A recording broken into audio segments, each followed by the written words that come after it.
Today we are looking at Practice Test 1, the Writing and Language Test, only standard English conventions questions, and there are 20 of them.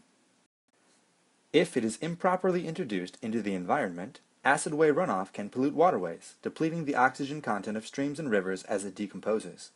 The underlined phrase, can pollute waterways, comma. Waterways should be plural, like A or C. We're talking about streams, rivers, multiple bodies of water. B and D use the singular possessive form, which is incorrect. If we consider the verb tense, you might think, based on this first introductory clause in blue, introduced, past tense. However, that's a conditional clause.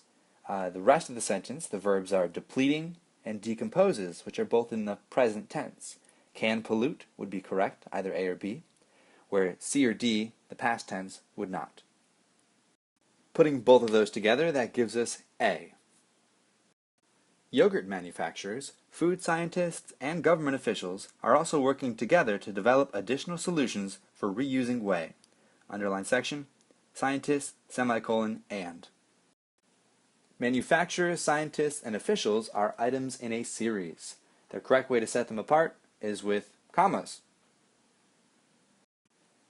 So the semicolon here for A does not do that.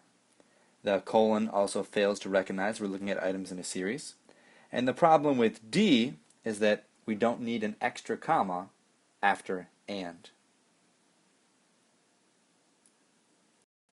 Nutritionists consider Greek yogurt to be a healthy food. It is an excellent source of calcium and protein, serves to be a digestive aid, and it contains few calories in its unsweetened low and non-fat forms. Serves to be is not correct, because a verb serves would not be followed by an infinitive form, such as to be. C and D are both incorrect. They deviate from standard English usage. B, as, is the one. It provides a preposition that connects the verb serves and the noun digestive aid. Number 8, if we follow the verbs, is, serves, contains. That's the correct parallel structure. Containing or will contain don't match. Then if we look earlier, right after the colon, we see it is already established.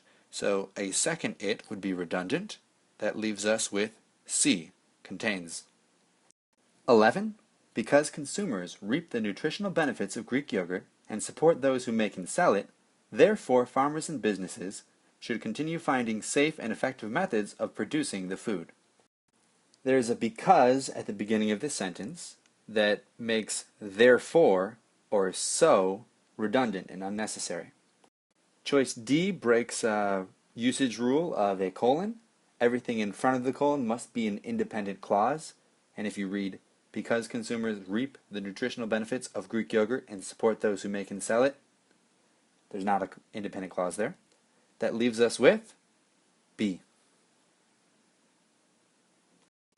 15, but Jason Box, an associate professor of geology at Ohio State, believes that another factor added to the early thaw, the dark snow problem. This type of structure is called an appositive. That's when you have a noun or a word followed by another noun or phrase that renames or identifies it. There are two types, restrictive or non-restrictive. If you took this phrase out, would it change the meaning of the entire sentence? In this case, no. It's non-essential or extra information. Therefore, we surround it with commas. So if you look at choice A, we have the comma before the appositive. Choice B, we have the comma after.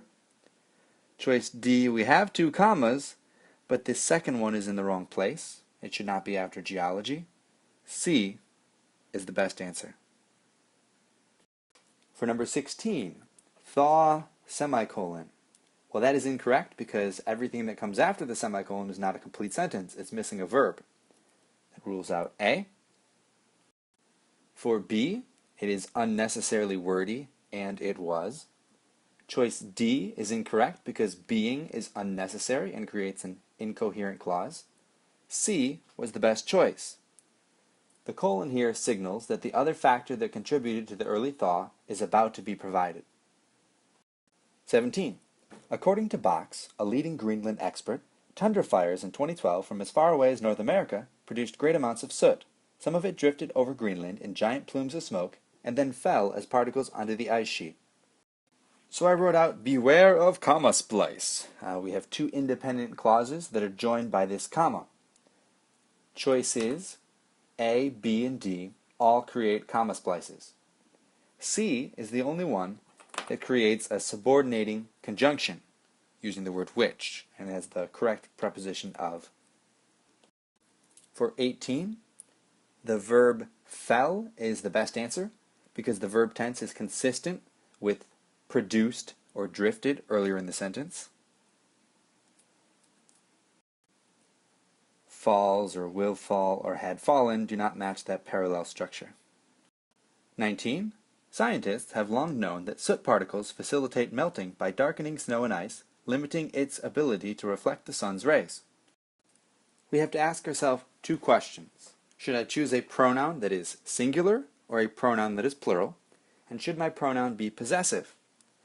The noun earlier in the sentence that we're referring to is snow and ice. So that tells us we should use the plural pronoun. Not its, but their.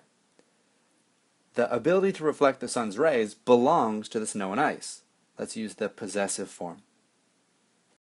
24.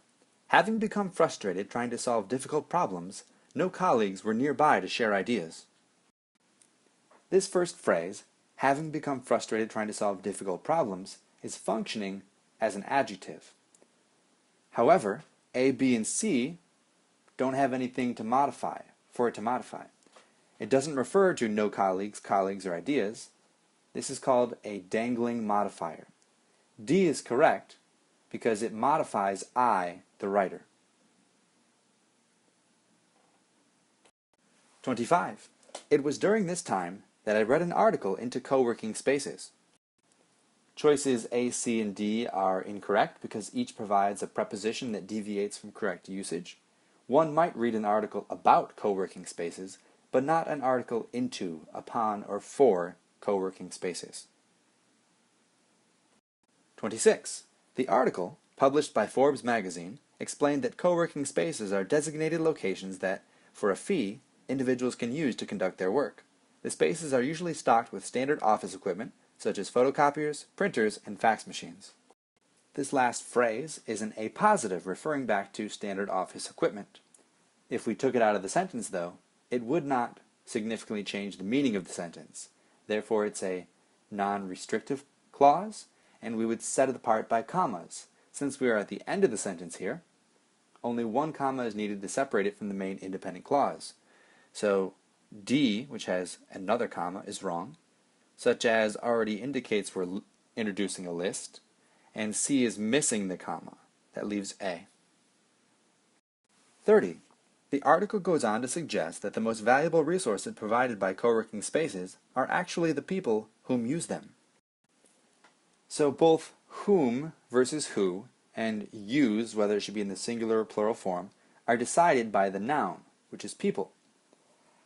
You would use whom as a relative pronoun to represent an object, where the noun people is a subject performing an action. So we can rule out A and B. If you look at choice C, uses is a singular verb, where people is a plural noun. That's why D is correct. 32. I liked the experience so much that I now go to the co-working space a few times a week. Over time, I've gotten to know several of my co-working colleagues, another website developer, a graphic designer, a freelance writer, and several mobile app coders. So if you look at choice A, everything following this colon is a list, and everything in front of it is an independent clause. So the colon actually does correctly link the two there. If you look at choice B, the semicolon is wrong because what follows is not an independent clause. For choice C, the comma is inappropriate. The series needs to distinguish several of my co-working colleagues from the items that follow. A colon does, a comma does not. And D is wrong because you have to have some sort of punctuation there to link the independent clause and the list. 36. Because philosophy teaching students not what to think but how to think, the the age-old discipline offers consistently useful tools for academic and professional achievement. The correct verb here is related to the noun and teaches, fits, creates a grammatically complete, standard, and coherent sentence, and the rest do not. Number 40. On the Graduate Record Examination, or the GRE, for example, students intending to study philosophy in graduate school has scored higher than students in all but 4 other majors. The plurality of our noun, students, depicts the plurality of our verb. If you look at choice A, has scored, we would need a singular subject for that, just student, which we don't have. Or C, scores, singular. D is a grammatically incomplete and incoherent sentence, which leaves B, the correct subject-verb relationship. 41. These days, many students majoring in philosophy have no intention of becoming philosophers. Instead, they plan to apply those skills to other disciplines. Students with the apostrophe would be the possessive form, whereas the sentence establishes students as the subject. That rules out A and D. If we consider students majoring versus students major, in the context of the rest of the sentence, B is correct. 43. That these skills are transferable across professions, which makes them especially beneficial to 21st century students. Choices A, B, and C are incorrect because each inserts an unnecessary relative pronoun or conjunction, resulting in a sentence without a main verb. Choice D is the best answer. You don't need any of those additional words. 44. Because today's students can expect to hold multiple jobs, some of which may not even exist yet during our lifetime, studying philosophy allows them to be flexible and adaptable. The subject of our sentence, students, is plural. So if we consider one's or his or her, those are singular, not correct. Our does not fit with students either. They don't match. We want a possessive form as the lifetime belongs to the students.